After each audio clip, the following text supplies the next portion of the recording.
Posle velike borbe i kako psihološkog, tako i fizičkog pražnjenja, plastičari polako bacaju pogled u budućnost i sakupljaju podatke o sljedećem protivniku u evropskom takmičenju. Svi se slažu da ako su Portugalci stigli do polufinala, sigurno imaju kvalitet, ali da će do prve utakmice biti spremni da odgovore svim zadacima. S obzirom na prvu utakmicu igramo kući, očekujemo da će hala biti puna, da će nas publika maksimalno podržati i onda da ćemo napraviti neku pristojnu razliku tamo, pa ako Bog da sreće da uđemo u finale. Smatram da ćemo tako i s Portugalcima da ih dobro skautingujemo, da znamo ko šta treba da radi, da se pripremimo.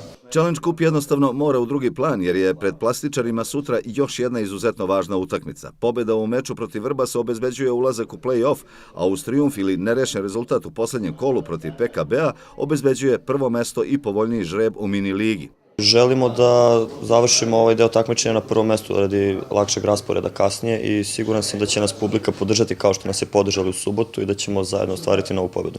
Očekujemo jednu pravu, dobru mušku utakmicu kao što Vrbas je takva ekipa, ali opet ne sumnjamo našu pobjedu. I oni su mladi, ambiciozni, verovatno, njima je svaka naredna utakmica dokazivanje, tako da očekujemo dobru utakmicu.